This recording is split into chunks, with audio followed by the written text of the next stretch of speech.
Hello. Here comes the champ. Way. Oh, many congratulations for anyone who doesn't know. Robin did the 24-hour track race at the weekend in Battersea, and you did over 200 kilometers, didn't I you? What did was the final two count? 201.3. 201.3. That is, excuse my French, fucking awesome. Yeah. I mean, that really is, considering what your longest has been UTS Yeah. 150. 106 was my previous longest run. Um, Yeah. so what's it like being a hamster? Uh, oh man. This is so I expected it to be quite complicated actually with and quite overwhelming with how much you have to take in every single lap. But also expected to tune out a bit more.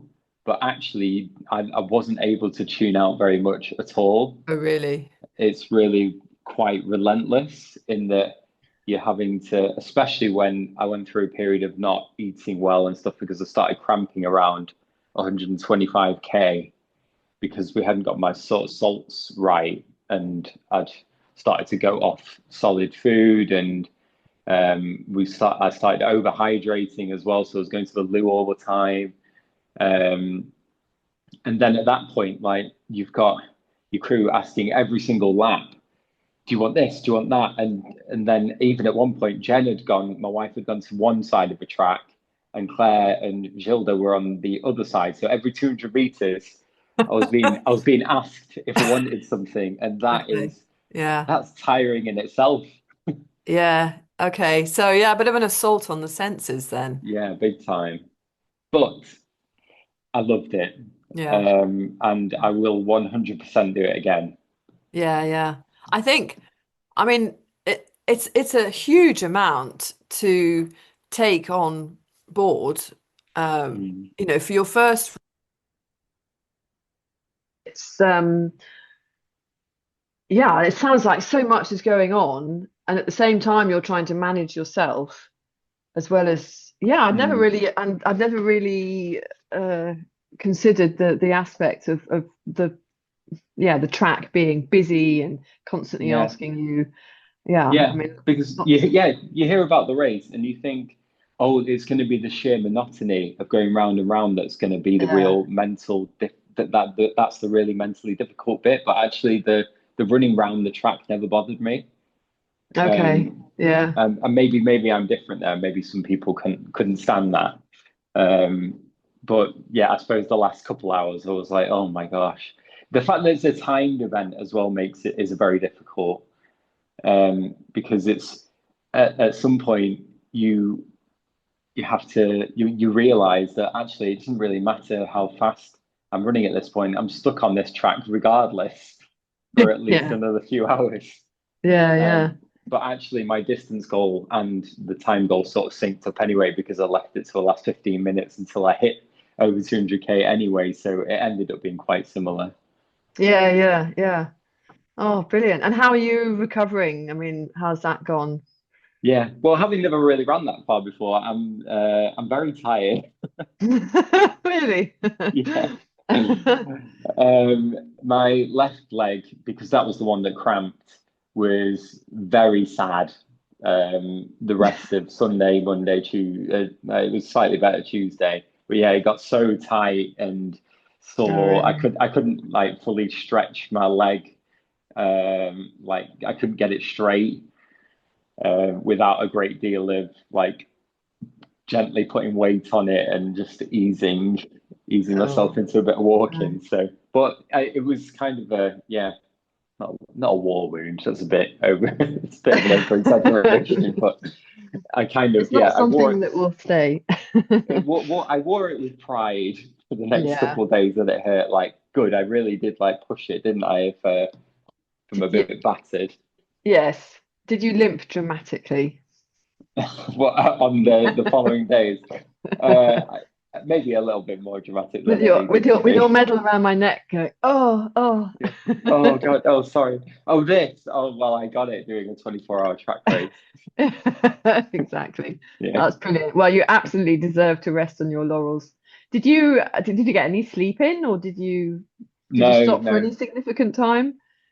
no. I think Strava said my moving time was 23 hours and 20 minutes. So, which That's means that, brilliant. yeah, so I only Wow. stopped for about 40 minutes. And it probably would have been less than that had I not been like weeing all the time. And I, I definitely changed my shoes. The second time I changed them, I didn't need to change them. I just wanted an excuse to sit down because Jen wouldn't have let me sit down otherwise. Oh wow. Okay. Is Because she a good crew mistress?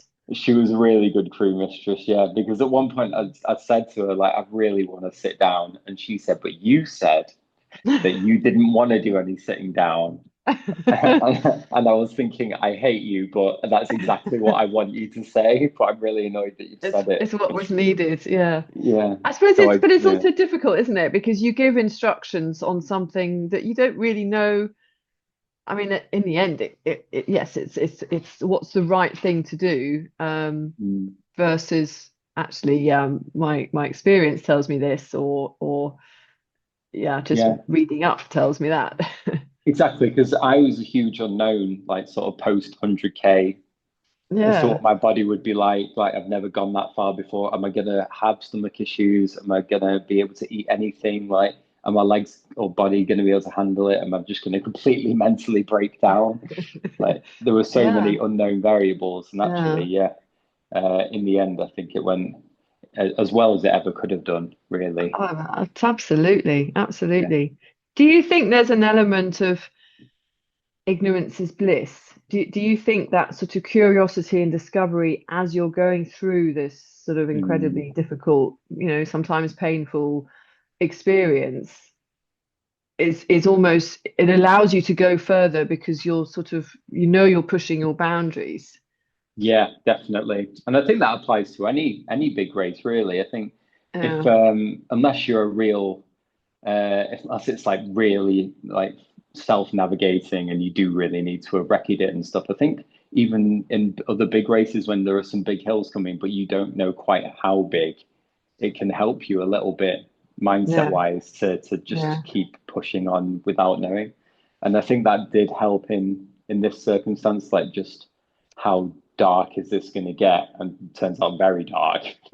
um, I'm glad I didn't quite know that, but I mean, I did to an extent of everybody was telling me how brutal it was every time Yeah. we asked Yeah. anyone on the Yeah. podcast. But I think there's Yeah. an element of, if you've done it before, and particularly perhaps if you were to go back and do a 24-hour track race, or if you're to go back to a race that you've done before, you're almost sort of thinking, well, I had a really down moment here, and almost by sort of anticipating it brings it Mm, on. Whereas if you're not anticipating it, because you're sort of innocent to it all, going, oh, this is interesting, yeah. you sort of bypass it. That's my theory anyway. That's why I never go back and do another race again. Yeah, I completely agree. And the sort of midnight to sunrise section, I expected to be difficult, but I didn't think it would be that difficult. Mm. So now I'll Oh, be really? for, Is for that whenever, sleep? Was that the sleep deprivation, or?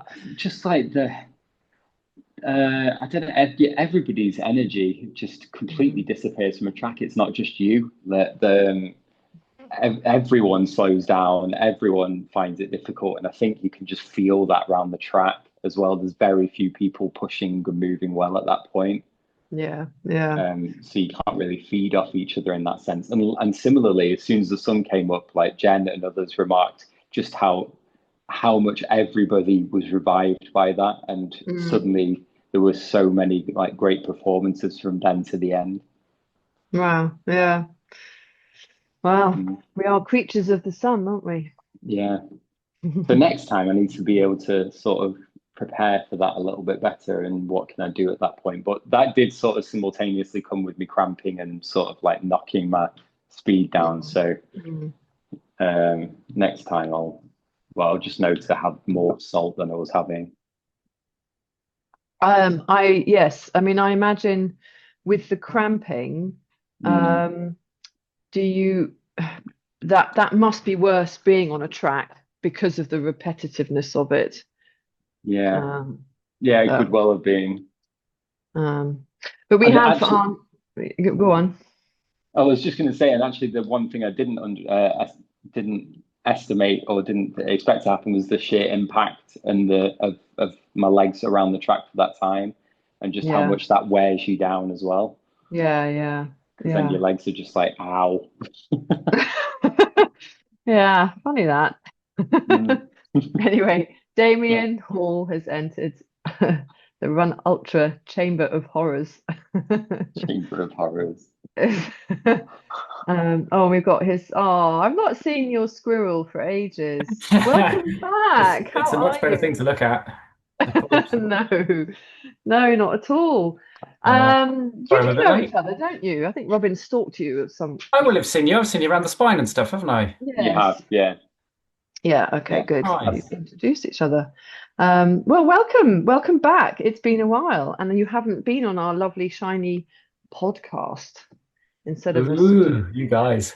grimy YouTube video. Wow, going up in the world. We're dead posh Absolutely. now. We're dead posh now. And we were just dissecting Robin's 24-hour track race in Battersea this weekend. Oh, blimey, how'd you get on? Really good. Yeah, yeah. I managed to just sneak over 200 kilometers, so I was really happy Wow, with that. Yeah. very Yeah. impressive. Thanks very much. All right, we can end the podcast now.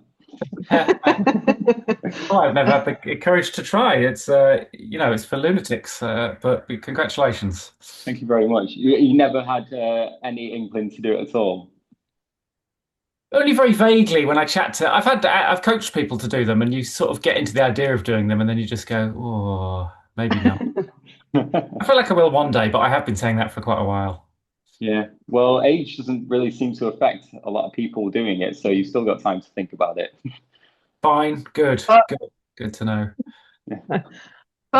but yeah, how have you been, Damo? And congratulations to you on your Lakeland 100 win. I know it feels like a million years ago now, but that was lovely to see. Yeah, I've been good, thanks. I was chuffed to bits with that. Very happily surprised. Because yeah, it's my 50th year, and I guess I didn't really think I could be quite that competitive there. In that you could say it wasn't as a competitive a year in personnel compared to definitely the year before, but my time is the fifth fastest in 17 years. So and we had good conditions. But Mm. so I'm really really chuffed with that. I'll yeah, almost if I had to retire now, I'd be happy with that because yeah, obviously I am slowing a little bit, but really pleased that it doesn't seem to be that much when it comes to the long stuff. Well, I don't think you are at all then. This fifth fastest is pretty Yeah. good, especially as they've been getting faster. Yeah, no, I was very happy. Two of those times are obviously Mark Derbyshire times, and then the previous year, Kim Collison and Gavin Dale also.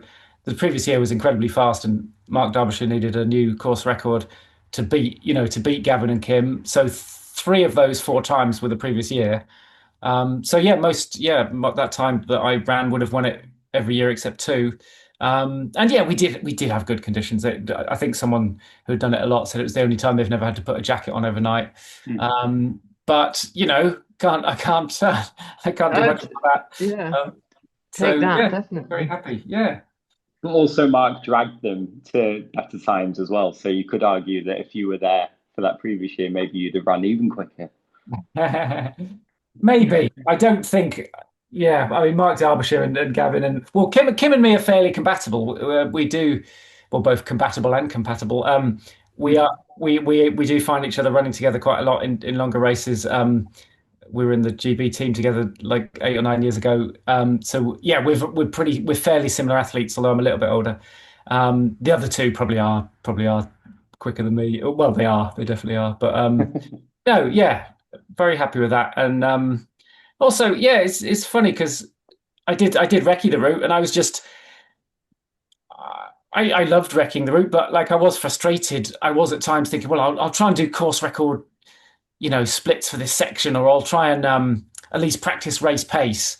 And so often I was disappointed with sort of what happened. But I suppose maybe that's the magic of a taper, and maybe better conditions. But yeah, and it's a great event for anyone who's not done it. It's so cool that it's so popular, despite being nothing to do with the whole UTMB stuff. It's still very, very popular. Sells out very quickly, massively oversubscribed. So it's and for those who haven't done it, the awards ceremony on the Sunday is quite a very special thing. Mark Laithwaite makes a real effort. Like I think it's over an hour, but he's celebrating the volunteers. He's celebrating I guess the older finishers, the people who've done it 10 times, the people who've done it 5 times, the slower finishers. It's only right at the end he goes kind of like, oh, and here are the fast people, give them some trophies. But so it's not about the quickest and the best. It's about celebrating community, and he's got anecdotes about people having their birthday parties there, and I might be making this up, but people who met there and got married. I might be making this up, but that's how it felt. I think I saw that. Yeah, I saw that. He's really hit the nail on the head there on the community side of things, hasn't he? But I think also as a race, it's actually quite unusual for the UK, and I was talking about this with a friend yesterday, that they've embraced the whole area as well as a community who support the race. I mean, as you know, going through Ambleside, it's like going through Chamonix. And there's not many other places in the UK. Most of the rest of the UK kind of hate it when there's a race and it's all, boo. But actually, the Lakeland 100 has created something that's sort of really special and big, but without being commercial or and involves the local area. Yeah, and that's really noticeable. He gives a lot of money to charity, mate, as well, which is highly laudable. It'd be tempting for a profit-driven business to not do that. And yeah, you notice it going through Ambleside, and also all the different checkpoints are they're sort of being competitive against each other. There's fancy dress themes, and you don't know what they'll be till you get there, which are quite entertaining. And sometimes you're so tired, you're like, did I just see a man dressed in shiny, glitter and spandex, dancing to ABBA, or is, Yeah. So they're quite funny. I think there was a Dad's Army themed one, and definitely an 80s one, which was good because I was listening to 80s bangers at the time, which was quite nice. But yeah, you can feel a local pride in the checkpoints. They're all run by often different groups, different running clubs and so on. Yeah, it's a really cool event. It was, highly recommended. Yeah. Is 80s music your go-to sort of mid-race, or have you got a whole bunch of things you flick through? I've given this a lot of thought actually, because I'm a 90s Britpop boy really, and really I prefer Miserable, Radiohead, The Smiths, The National, about the most modern band I can cope with. But yeah, I quite like sort of euphoric melancholy, Doves, things like that. Yeah, nice. But I find that in our sorts of races, those aren't always very helpful. I just encourage you to sit down and cry in a puddle of your own vomit. So my race mix, right? So there are some bands that sort of fit both. So I need more upbeat stuff. So there are 80s bangers. There's T'Pau, there's Phil Collins. There are some even worse things than that. I'll be honest. Some stuff from the Top Gun themed soundtrack, things like that.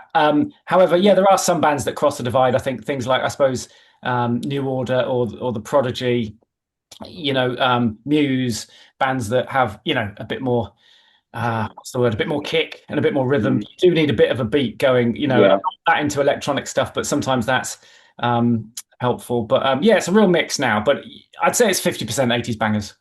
Nice. That does sound like headache material.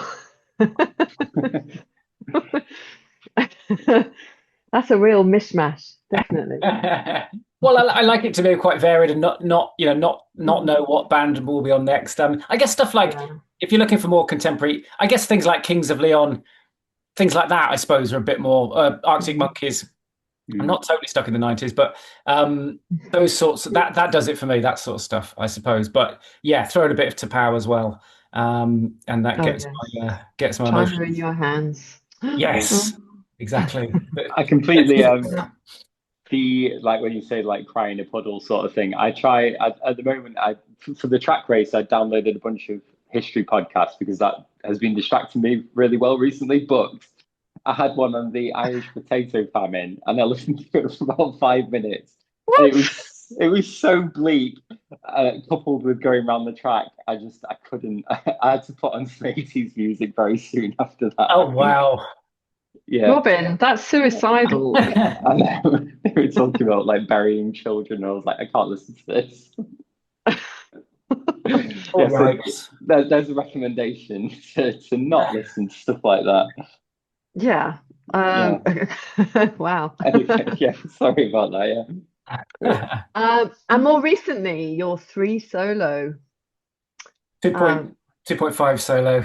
2.5. Yeah, I'm really sorry 2.75. to see that. And you went from fabulous weather to horrendous weather. Good old Blighty.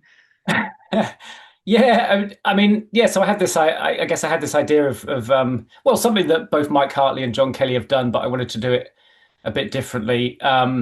Which was basically, yeah, do the big three fell running rounds consecutively, but Mm, solo. And if I'm solo, I can't have anyone. Well, I was always a bit uncomfortable just driving between them, so I just thought, well, if I go solo and I get on public transport, I just wonder if that's possible. Almost like, can you do it? yeah. Um, So and then I had a yeah, I mean Lakeland 100. I had to be careful about recovering from that, and there wasn't much of a gap between that and I suppose basically full on autumn, where just the weather's worse, it's darker, etc. But I had a window, and the weather was it was just a bit it was mixed, but it wasn't bad enough to make you go, oh, shouldn't go. But of course, you're looking. But when you start, it's 4 or 5 days out from when you're sort of so the forecast isn't that accurate, but I Mm, did delay it by one day because the weather for the Highlands was pretty bad. So I pushed it back one day, and it was better. And it didn't look too bad. Yeah, it was gonna be a little bit windy and wet at times, but nothing mm. nothing to stop someone.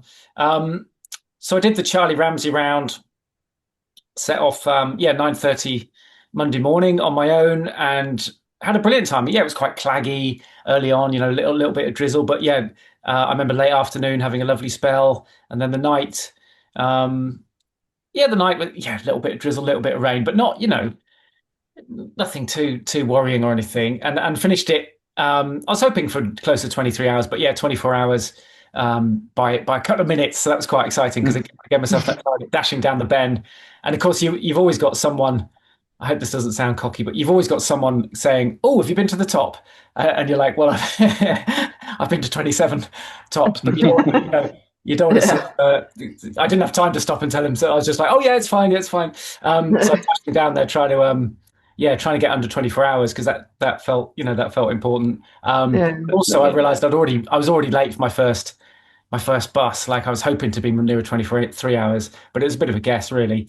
But yeah, I reconfigured my transport, got to basically got to Keswick for well, I was ready to start. So I finished at what must have been 9:30, and I was in Keswick to start the Bob Graham round by 2:50.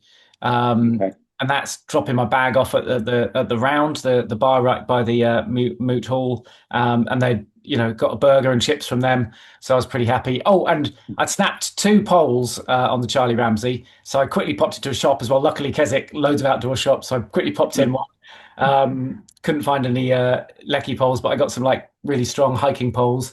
Um, so that was quite handy. So yeah, so I'm climbing up Skiddaw with my new poles and stuff in my face with a big burger. And it was sunny at that point, and I was feeling quite good about it all. I do remember one, those sudden downpours of just a minute or two, and there was one of those where I was just like, oh my goodness, if that happens to me in the middle of the night, it really, would soak you through. But yeah, the evening was okay. That first leg was just so wet and boggy. I mean, people will say it always is, but there'd been a lot of heavy rain in a few days. It was sort of, ankle deep water for a while. And yeah, it got dark as I started leg two. And I was starting to get tired then it was a bit claggy, and it just feels all the same when it's dark and clag. You almost start thinking. I had this feeling quite a few times of, am I just going around in circles? Am I actually going anywhere? Because it just all felt the same. But started leg 3. I don't know, 3 or 4 in the morning. I'd have to check. And that was really hard, that one. And it was just so wet underfoot again. I don't remember it really raining heavily on me, although it was a bit windy and a bit drizzly. But it was just so wet underfoot that I was just sort of splashing. The trod would disappear. You carry on hoping it's the right way, and you find the trod again. At one point, I did get crag bound. I got kind of stuck on some wet rock somewhere, and kind of thought, oh, okay, time to. At this point I had a tracker working, so I didn't expect anyone to be looking at it at that time, but I did have a handful of friends who were keeping an eye. But I was like, oh, okay, time to think that you got children and not do anything stupid here. So yeah, got off that crag. And yeah, as it got light, I was climbing Bowfell, but the wind really picked up and just absolutely ripped into me. It was at least kind of 40 miles an hour, if not more. But it was one of those winds where it doesn't knock you over, but it slows you down, like it stops you. Luckily, it was mostly behind me, but it was angry. It seemed angry. And then you got a lot. I remember a very rocky section in the clag again, and again some of the summits just often feel the same. So you got this, when you're tired, you just feel like, haven't I already done this one? Am I going in the right direction? So it's just that tiredness playing on your mind. But I got down to Wasdale, and I remember feeling quite happy with it all and quite buoyed. And I got some snacks in Wasdale and climbed Barrow in what I felt was pretty strong form, and kind of thought, I've cracked it now, because Wasdale. Well, not I've cracked the whole thing, but Wasdale and Barrow are that's the crux of the Bob really, and that's where a lot of people understandably decide it's not the right time. But I probably had underestimated leg 4. I think you concentrate on leg 3 and think that's the tough one, and forget the leg 4 is pretty tough as well. So that went on a bit, and I think I was getting a bit, by that time you are a bit underfueled and a bit fed up. But yeah, I got it done, got leg 5 done. But I remember I was slower than that. I was hoping for a sub 24, but I was like 27 and a half. So I was slowing, and I remember descending towards the road section to Keswick and, being quite slow and feeble, and really you're underfueled, aren't you? But then running into Keswick, I was like, okay, well that's 2 out of 3, that's pretty good. But I was like, I better just check the when the next bus is, and I only had I had like 20-ish minutes to get what looked like the last bus for the day. I mean technically, I could get a taxi as a backup plan, but you've got to, you don't know if there's definitely one there and so on, and whether they'll definitely go to Penrith. But I had to finish faster than I wanted to, grab my bag, which was big and heavy from the round, and then sprint back to the bus station. Got the bus with a minute to spare. But that wasn't, my knees and hips weren't happy about that. And I hadn't, I was desperate to get, a good portion of chips or a good feed, which I didn't really get. But when I got to Penrith, I got a good hour or so in McDonald's Penrith, because my train wasn't going yet. So I must have looked like quite the vagabond, but I was getting my feet out under the table and drying them on a towel, and I was trying not to be too, and I must have smelled so bad. I'm really sorry to anyone who's there. I was using the bathroom, but I managed to, get a full change of clothes and stuff. That was quite nice. But I suppose I hadn't really thought too much about how would I change in between the rounds, and by now my bag is just basically wet and smelly kit and a few snacks. But I leave Penrith on the train at about maybe 9:30. And I knew I had to change maybe Manchester. So I'm going to Bangor, North Wales. And but I remember, and that's my time to sleep, But and I set an alarm. But before I set an alarm, someone's banging on the window to wake me up. And I realized there's no one else on the train. We're stopped. And it is one of the staff. No. And he's like, come on, you need to get off. And I'm like, what? Like, I'd set my alarm. And he said, oh, it's an unscheduled change of trains or something. But if he hadn't spotted me or woken me up, I don't know what would have happened there. But oh no. Yeah, so I don't know what time that was. It could well have been midnight or after midnight. And I can't remember really changing in Manchester. So I mean, maybe that was it. Maybe that was the change. I'm all a bit confused at this stage. But basically, I got to Bangor for 2 a.m. And at this stage, I have looked at the weather forecast. I've looked at it before a few days ago, but obviously a few days, it's changed and it's much worse. And yeah, it is kind of. I've got it written down somewhere. I took a screen grab, I think, but it was gusty. I think it said 50 to 60 miles an hour winds at times. Strong, heavy, persistent rain. Significant wind chill. This is the mountain weather one, which we all know can be a bit pessimistic, right? But it's better to know what the worst might be. And I did message, friend of the show, Tim Laney, who was keeping an eye on me, a bit earlier that, and sort of say, dude, would you go out in this? And he was like, maybe not normally, but I mean, you're there now. He says from sunny Spain as well. So. Yeah, the rascal. He'd been sending me pictures of his holiday in Spain. Yeah. And he did, he rightly said, sometimes when you're on the lee side of a mountain, the wind's not hitting you, which is a good point. But sometimes you can't pick which side of the mountain you're on. And he said, it's usually pessimistic, and I did have the feeling of I'm there now, so I might as well try. You'd be annoyed if you sat there and then realised it was not nearly that bad. But so I got to Llanberis and I had an Airbnb booked, so I dropped my bag off, brushed my teeth. There were no tea bags there, which was a bit devastating. But I basically left for, I think I started at 3 a.m. And that was hard. That was hard because there was I can still envisage the bed there, white, fresh, linen, puffed up duvet, just there in front of me. And there's me putting on my dirty shoes instead to get out the door. Forgot my poles as well, the new poles. But off I set. And at first it didn't seem too bad. So I'm climbing out of Llanberis through the mines. It's 3 a.m. And it's not too bad, and I've got extra clothes and I've got extra food, and I'm thinking, okay, 2/3 done.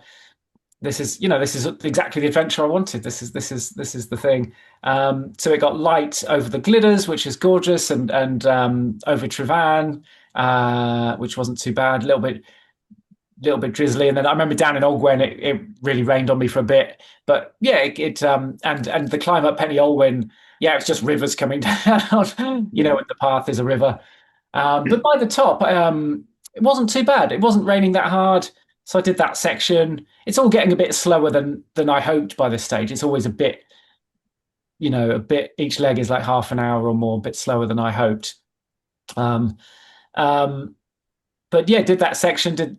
So that's two legs done. Got down to Capel Cureg, and I remember I did feel quite wobbly. I was quite wobbly by that stage. So I don't know how much sleep I've had, but I think it could only have been 2 hours, I suppose, in 2 nights. But I'm down to Joe Brown's, the climbers shop there. So I pop in there and top up on snacks, which is cool. And they, for those who don't know, they do a discount. If you're doing the Paddy Buckley round, they'll do a discount for you, at least. Oh, really? So I didn't know that. They were very kind. They filled my water bottle.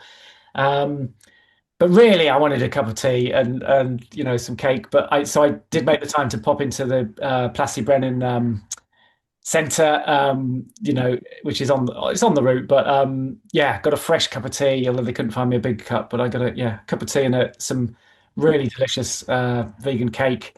And so I was climbing Sheerbod. It was raining, and I could hear it was going to be windy, and but I was feeling rejuvenated. And I saw two, presumably a father and son low down having a picnic lunch. And I said, what's it like up there? And they both really quickly said, windy. So I finally got to the top. That climb goes on forever. Finally got to the top, and windy. But you start with a long downhill from there, which was great fun. And the wind was, I think, coming from my left. So that's roughly where? East. Yeah. Oh, yeah, it would be east by then, wouldn't it? Yeah, roughly east. I think it's coming from my left. Yeah. But it was quite strong, but it was quite fun. Like on a long downhill, I remember, chuckling and thinking, this is all right. And then for those who don't know the Paddy Buckley round, the next section is kind of the section we don't talk about, which is, it's just what's the word? Bit. I mean, what did you say, Terry? The nasty bit. It's just miserable. There aren't any real mountains in it. It's boggy, very repetitive. You're following a fence, which is weird enough as it is. And then it's just boggy, occasionally little scrambly bits and bits of rock that you have to go up, but it's very unsatisfying. And it took me about 3 hours, I think. Very squelchy underfoot. And it's still daylight now. And I know how this sounds, but right in the middle of it, I saw one other hiker who came towards me, an older guy, and I chuckled and said something like, we don't see not many people out today. And he said, if you'll excuse the language, he said, "I'm a fucking ghost." And on he went. And I'm sure he was there. And I know what you're thinking, but I'm sure he was. I'm sure he was a person. And I was hallucinating a bit by now. I did see a gorilla. And I think the night before I did see a spaceship landing. They definitely Entirely happened. plausible. Yes, thank you. But yeah, that section. So what was happening, I suppose. And at one stage, I did have five upper body layers on and two lower leg layers. You're getting slowly wet without really realizing, because it's windy and it's wet. And it's just one thing I think realized was happening was sort of had two hoods up, and the underhood was presumably, it was actually this jacket presumably getting wet, just slowly, and the water sneaks in, gets through your base layer. I had a merino layer under that, and really nice sort of synthetic layer, and another base layer. But I just after a while realized you're getting wet, and I can't remember where, but somewhere I must have found a tiny bit of shelter. I did take my very base layer off because it was just sopping wet, and hoped that would make a difference. But yeah, so I wasn't cold most of the time, but there was a strong wind, and I was wet. So, but it was basically, as long as I kept moving quite well, I wasn't too worried. But by this stage, I should say my tracker had died, or in fact, it didn't show up on any of the paddy. And I'm getting, so I do the bit we don't like to talk about, and then I'm onto the mole winds. But as I get to the mole winds, it's dark by now. And I am getting messages, including from Martin Stone as well, saying, "Can you, for my own peace of mind, can you keep me updated?" So I've got those two, and Matt Neal as well. I'm updating them, but they all seem fairly concerned, and they're not even seeing the weather. So the weather is, I don't ever remember it being like heavy rain for like, more than 10 or 15 minutes, but it was like, it was raining most of the time, sort of light to medium rain. And then you get really strong blasts of wind, the stuff that kind of roars in your ear. While it was daylight, I could move well enough. Basically what happened is, doing the first two mole winds, it got dark and you just move slower because you can't see the path so well. So I was generating less heat. And it hadn't occurred to me that I might have to stop. But yeah, Martin Stone texted and sort of said, "Do you want me to try and arrange a tracker for you at the next road crossing?" And in a way that started putting, it was like, oh yeah, I've still got, part of me was thinking, I've done so much, don't stop now. You've done so much of it. You've done like 3/4 of it. But also looking at my schedule, I had 8 to 10 hours left. And I had two huge exposed climbs, which is going up sort of Hebog and going up Snowdon itself, which are both very exposed to the weather. And basically, I think if the wind had died down, I would have been fine. But I still had this wind up. So basically now I'm moving more slowly, generating less warmth, and the wind every minute or two is just absolutely ripping through me.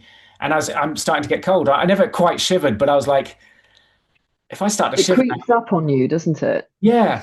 So I suppose I didn't. Yeah, that I guess the wetness had crept up for me, and then I was just getting battered by the wind, which was making me maybe just shudder quickly. And then you kind of think, well, if I move a bit better over this section, I'll be okay. But I was beginning to realize, well, if the wind stays like this, and I've got all this climbing ahead of me, it just doesn't actually feel safe, to be honest. And I didn't have a tracker, so no one really knew quite where I was. And I was in Rocky Mountains. So I thought, actually, I'm not sure I'm safe. I think I better save this for another day. And I still had, and before I made the decision, I thought, don't make a tired decision. Well, I'm tired. You can't do much about that. But like, I put 2 gels in as well, because I thought, you might be a bit depleted. You might be being a bit defeatist. So I put 2 gels in, gave it another sort of 20, 30 minutes, and then just thought, no, I'm not, I'm getting cold. And if the wind doesn't, if the wind carries on. So I texted Martin and said, he sounded relieved, to be honest. I said, look, I think I'm going to stop, Martin. It's not safe, and he sounded relieved. He Yeah. wasn't technically responsible for me, but maybe he felt that way. And it was it was still a drama getting down. Well, not a drama, but trying to find a taxi at sort of 9-10 o'clock to get back to from what's it called, Festiniog, I think. Yeah, around there, back to Llanberis, which is an hour's drive. I hadn't really realised. I just and cost me a fair bit as well. But nice to be in somewhere warm. But it left me I was on the side of the road sort of for half an hour as well, just waiting for a taxi, which was with all my clothes on, shivering. Well, yeah, a bit cold. But what I honestly came away from it thinking, all right, I didn't achieve what I wanted, but I almost did. And I do think if the weather was 20% kinder, it could have worked. So I feel like I proved the concept could work. And just a bit more luck with the weather, maybe a different time of year. It was always a bit more of a gamble this time of year, isn't it? So it has left me with a burning desire to try it again, because I think it can be done. And if the weather's nicer and there's more daylight, you're carrying less kit. You're moving better. There's less foliage grown up. So I am tempted to try again. But it was one hell of an adventure. Oh, that's good. I think, the weather, it creeps up on you for sure. I think when you're busy and moving, you're fine.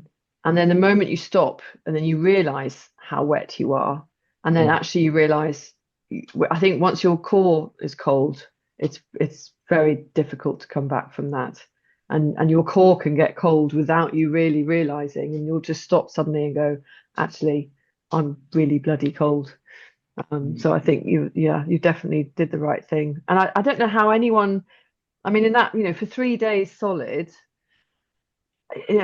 no gear can protect you from that. I mean, I know you changed. Did you have 3 different sets of gear for each round? Yeah, I did. Yeah, so I would change. On the public transport or McDonald's toilet. I would change into fresh stuff. But I guess that is the difference between being totally sort of solo and being supported. When if I had some support runners, they could be carrying spare kit for me.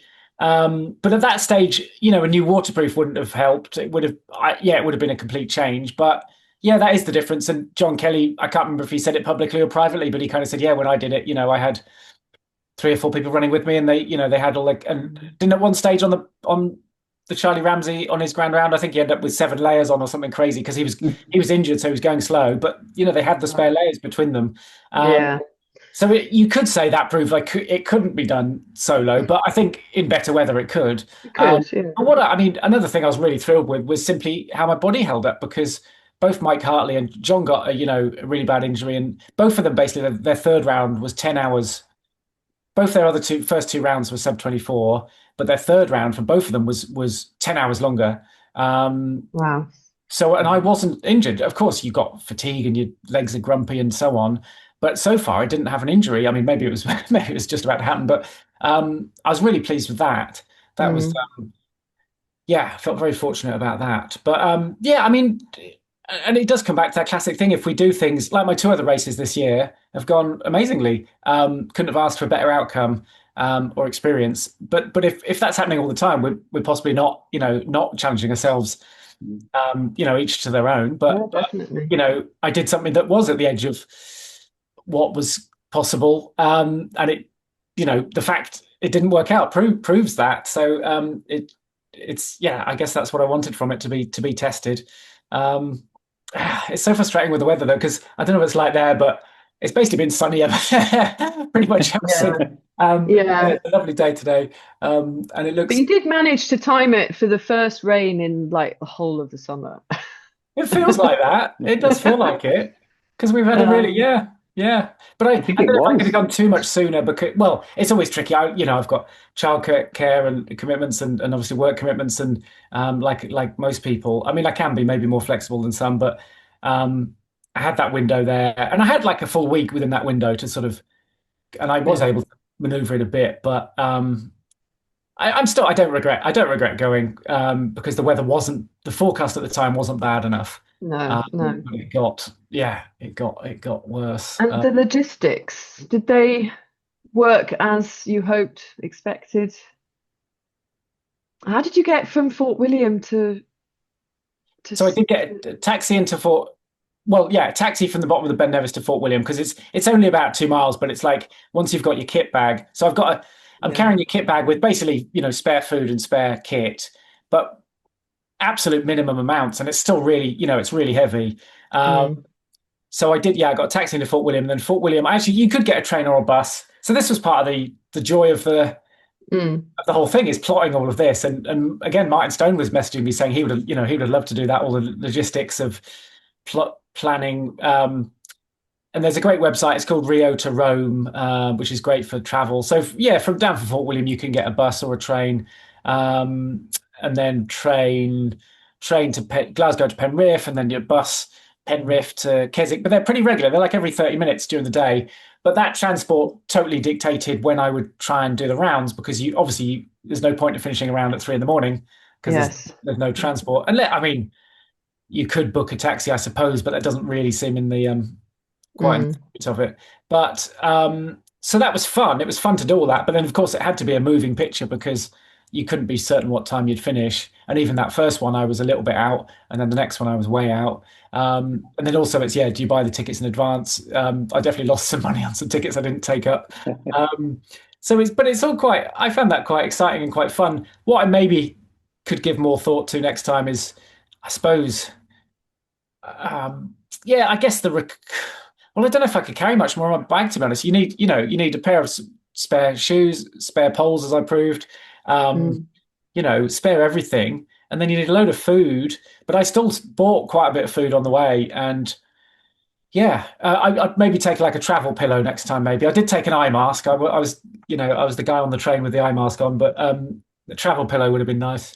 Concentrating more on that recovery phase, but it's only going to be 30 to 60 minutes here or there, and the fear is that you sleep through your stop and end up in there. That would have been quite scary, actually. Well, that time I was woken on the train. It was one of those moments of where am I? I don't know what's going on. I think I left my towel on the train at that stage. I wouldn't suggest anyone goes near that.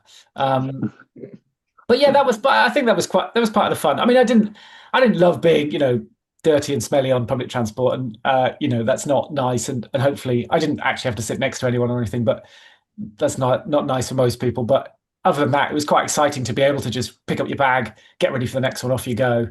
I would give more thought to. I did plot like where supermarkets and cafes that were really close to the stations. That was really helpful, actually, especially. I mean, Keswick's brilliant, actually. I mean, you've got a lot of shops in Keswick, but I'd maybe give that more thought next time, and maybe allow a bit more time at the stations to go into the cafe and get the food and drink. But it was great fun. I also wanted to make it. I suppose it had to be fully self-supported. It had to be replicable for other people. As in, I couldn't have someone there. All right, I arranged with the round that they would look after my bag for 24 hours. I guess that was the key bit. But they would do that for anyone. It's got to be something, that anyone else could replicate. There's not specially arranged support from someone I've asked to do something special for. And the other two places, I basically use the accommodation and they look after my bag. So any accommodation would normally do that. But it was fun to come up with a fresh take on on the challenge. And food was okay, was it? I mean, I do, getting food. You're carrying everything on your round for 24 hours, plus you're having to find it in between and then restock what you're carrying for the next 24 hours. Again, I had lots of, I suppose, the bars and gels and sports nutrition. I had all that ready. And then I did make a load of sandwiches. But by the third day, I still ate them, but they didn't taste as good as I'd hoped. Mostly, vegan cheese lasts because it's basically plastic, and then hummus and avocado. That avocado They're not great wasn't products. the colour right. Yeah, it wasn't an Not appetizer. known for their long life. No. But that is the tricky bit, I think. It's easy. Yeah. I mean, lots of the bars I took really worked, but I would have loved more warm and real food. So They're if I did it saying, again, I mean, something like, Honister, popping in there, because I guess in my head I was like, I'm almost done. It's just the last, leg 5 is short on the bob, but it's not that short actually. I think on reflection, I would have popped into Honister, the cafe there at the Slate Mine, and just the extra 2, 3, 4 minutes, cup of tea, something warm, that would have been nice. But then you wouldn't have made the bus. Well, that is a good point. Yeah, but I think I was slow over that leg because I was feeling a bit, underfueled and fed up. So yeah, it's always a balance. But I think I would think more about prioritizing. Yeah, where can I get some proper food? I think that would be, and the round was super helpful, and I could phone ahead and try and get an order in. But yeah, when I realized I was going to be tight with the bus, like there wasn't time for that. So that would have been nice. Had to do with McDonald's, which wasn't so great, but better than nothing. But that's what I'd do next time. Is prioritize more real food, I think. And do you think? I mean, I know sub 24 is desirable, but do you think? Well, is that not why they broke on the last round, Mike and John, and perhaps you didn't because you hadn't broken the 24 hours. Or do you think that is achievable again in better weather? And that's a really good question. I guess I was, secretly, I did have Mike Hartley's time there as a sort of, can I, it wasn't like I'm determined to break it. It was more like I'm curious about whether it's possible to get close to it, with the added complications. So really, I was hoping for, on the Charlie, more like a 23-hour, but. And actually, conditions weren't too bad. So I think really it was the weight of carrying all that food and extra layers that slowed me down. So I got a 24, but only just. So I guess the next question to me is could I have got a sub 24 on the bob? I mean, I guess the only way to find out is to try better conditions. But I don't know. Yeah, if conditions are fairer, and say it's May or June, you carry a lot less. You're still being safe, but you can carry a lot less kit. You've still got to carry about the same food, haven't you? But maybe a bit less kit. And I guess I'd be intrigued to see. I don't know. It'd be tight, but I would like to try and do that. It would be tight. Is the overall? Sorry, Robin. Yeah, more runnable conditions over the 3 would add up to a lot of time. I think so. It's very wet, especially the bob was very wet underfoot. And it's not just the weather that's hampering you. It's the ground itself, and definitely leg 3. It was soggy. It was soggy and boggy, and also more nighttime. It's just a bit more, not necessarily confusing. Well, it was confusing, but like you're just a bit more like double checking, not sure, but less nighttime. Say it's only 5 hours of darkness. You've got less of that slower time. So yeah, well, there's only one way to find out. Well, indeed. Watch this space. Robin, interested? No, I've not done one of the rounds yet. Never mind. Did you call it a grand round doing all 3? I liked. Well, that was John Kelly's term, but he did. He turned it into a big sort of what do you call it? Duathlon? Is it biathlon? One of them. I called it a 3. Well, I was calling it 3 in 1 solo, and then I realized it 3 solo, and I thought that was the cleverest and most hilarious thing I'd ever come up with. I like 3 solo. I like that, but I only managed 2.5 solo. I'm going to call it that. I was looking for what Mike Hartley called it actually, and he didn't really come up with a neat phrase for it. What did Mike do between the rounds? He was driven, in a car. Okay. So obviously you get there a bit quicker, but I don't think. I guess I was hoping that it's interesting, isn't it? How do you recover best? I mean, in theory, if you've got a comfortable car and you can sit and sleep, but sometimes that's not. I don't think he did sleep that well, and he definitely didn't refuel that well. I was reading. He's got an excellent book called From One Extreme to Another, and and there's an old fell runner article he's written about it. So I was going through them a lot, trying to analyze, what did he do? And Martin Stone said to me, back then we had no experience of sort of going for like three days and more. Whereas people like me and John are doing things like the Spine Race and Tour de Gion, and we're very used to that. Doesn't mean we don't make mistakes, and we still get very tired and hallucinate and stuff, but we're just more used to how it feels, what to do. And I mean, so often the big thing is just the fueling. Like, can you refuel enough? So I was really pleased between the first and second round. I left Keswick feeling, really full up, almost to not quite feeling sick, but feeling sluggish, and that climb up Skiddaw, was much slower than I hoped. But I think that, filled me up for the next few hours. And that was really, that was still the sensible thing to do. But they didn't, back then, I don't think they had they didn't know necessarily how important that was. And he was sick. It didn't get much food in. He got foot problems as well as a knee problem, Mike Hartley. So yeah. But it's all one big adventure, isn't it? Definitely. No, I think it's great. I think it needs to be done. And you're listening. It's open. The challenge is there. Well, you say like you've done TDG and other things like that. If you add up the stats for all these three, it's not far off, actually, is it? It was actually very similar, yeah. I mean, Tour de Gion, we always laugh when they say it's 330 kilometers because no one really seems to know. And are they actually counting, the switchbacks or the, but it was actually, I think it was, I had a little look, and I think it was actually, I don't know whether you should quote me on this, but I think it was actually a bit more vert and a bit fewer kilometers or miles, but it was close. It was, for me, it's like three and a half big days out, going up and down things, very tired. In much worse weather over here. But it's similar. It was similar. That's what gave me the courage to try, because I thought, actually, I've done something like this. All right, at the Tour de Gion, I honestly didn't get in any vehicles partway around. But it's a similar type of thing. Do you think there's any merit to sort of comparing the fact that you're able in TDG to continue moving and keep just like you've got all the refuges and life bases, whereas you've got the stress of the transport and everything like that? Do you think that it's harder almost that you're having to break it up so much? I think there are a couple of more mentally wearying elements, and obviously it's self navigation on the rounds. And look, I'll be honest, I did start out thinking I'm going to do it just map and compass. I'm going to do it as pure as possible.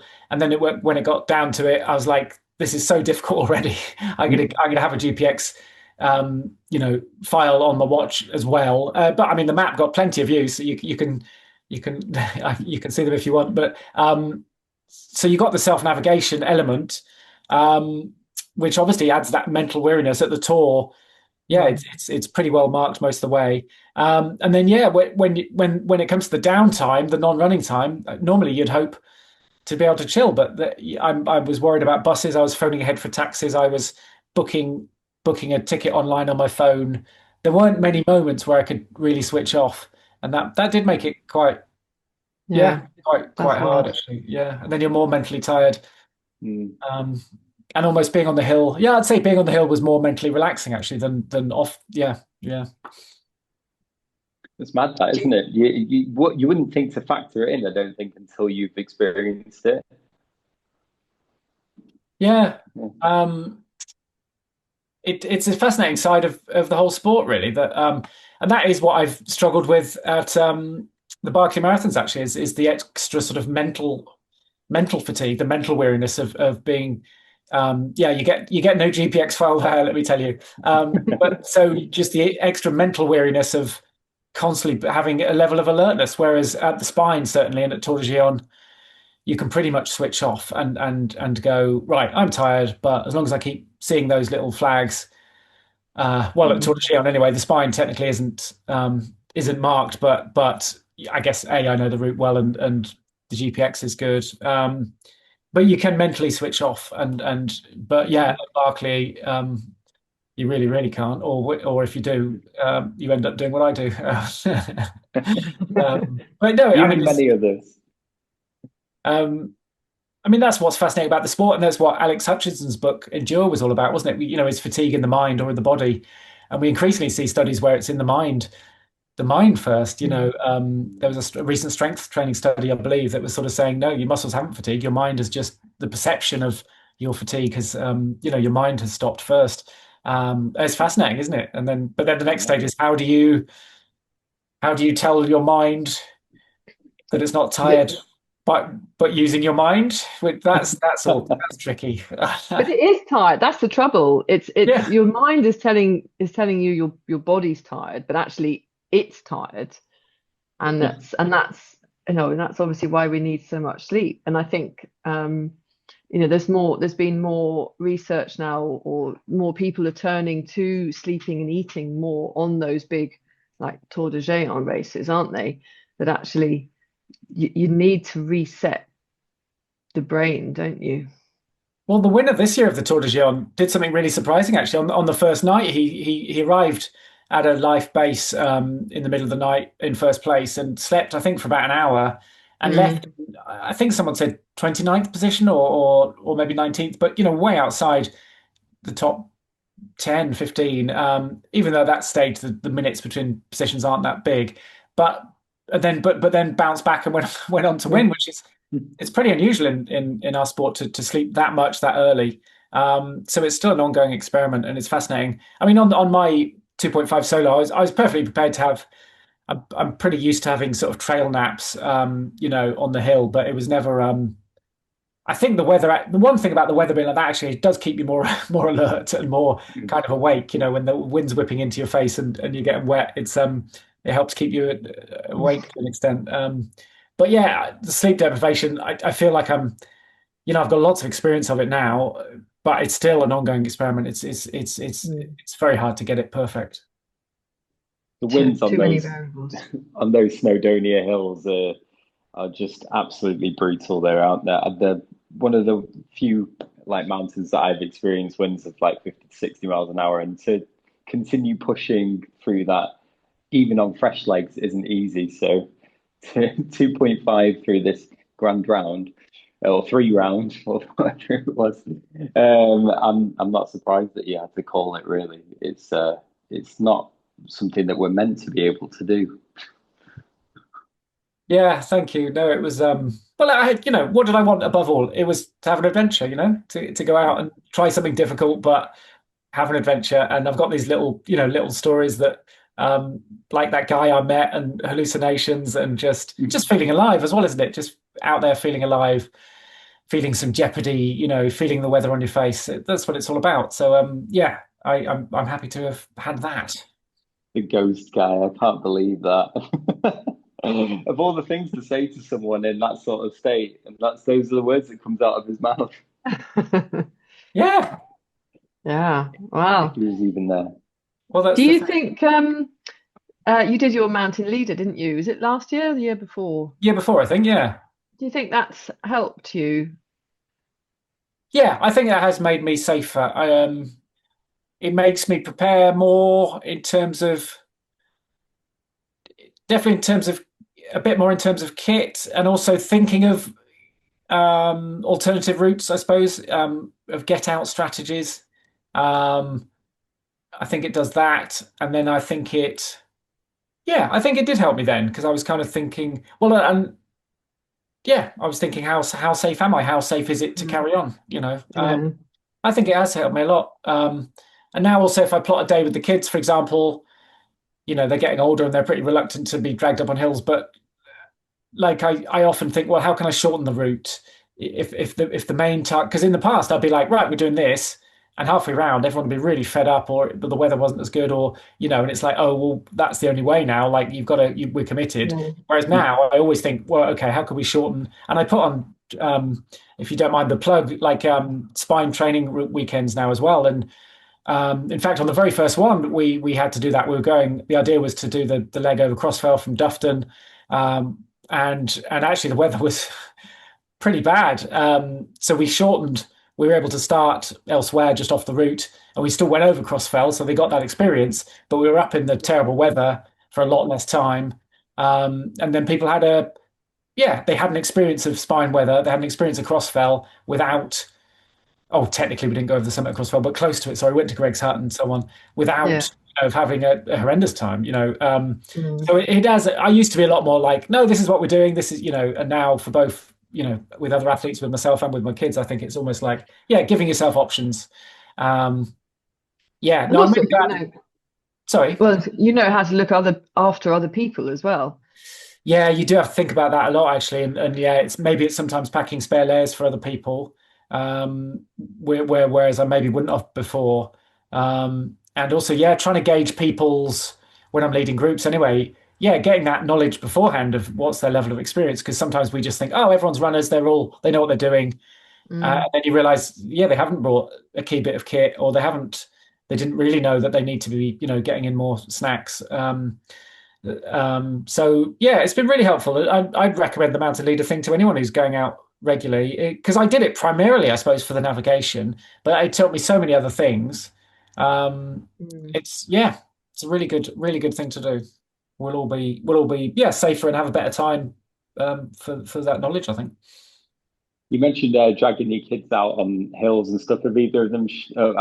How old are your kids? Have they shown any interest in running? So my daughter's 14, so she's going through that stage of, quite the opposite of PE not being so exciting. So she's also realized she can say no to me, and I can't do much about it. So I'm really trying to. However, in the summer, I did take her up Scafell Pike. So it's balancing for her. I've got to balance, like, that's almost like a punishment day. I've got to give her like a reward day of doing something much more fun and relaxing. And my son's 11, so he's pretty outdoorsy. Like, he loves climbing trees and things. And he has been on a few short runs with me. So I hope that lasts, but we'll see. But yeah, when they're younger, yeah, you could, it's just like, this is what we're doing today, kids. Now they realize they can say no. And also, yeah, I mean, I don't know what you two are like, but certainly in my sort of mid-teens through to my mid-20s, I wasn't very interested in outdoors at all, actually. And now it's, No. all I want to do. So you could kill someone's, by forcing them out. You could kill off any interest altogether. But to be fair, my daughter did a Duke of Edinburgh Bronze Award, actually, and is doing her silver. So I was very happily surprised she signed up for that, and I didn't put any pressure on. So I think sometimes it's letting them do their thing. But I think it seems to me that they either follow what you do and think you're great, or in my case, they think you're absolutely nuts and vow never to run. How old are yours, Kate? Mine's 19. Okay. But yeah, she spent 10 years watching me do this, and she's just like, not on your Nelly. It will be interesting to see, though, whether they. Yeah, maybe when she's 30 or something, she might go, actually, my mum used to do this. I quite like to do this. I don't know. Who knows? But yeah, at the moment, it's skull and crossbones. I've got one at Junior Park Run, and she doesn't always want to do that. So we'll see what happens. How old? Yeah, yours are smaller, aren't they? And more malleable. Nearly seven, and another one nearly 3. Yeah. You can beat the 3-year-old into submission, I'm sure. Definitely. But I definitely used to groan at having to go on walks for a long time. So whereas now that sounds great. So it just goes. We're all the same, aren't we? It just goes in cycles. Unless you somehow get the bug for cross country, I think it's quite rare, really, isn't it? Yes. I think so. And there's so many other exciting things for young people to be doing.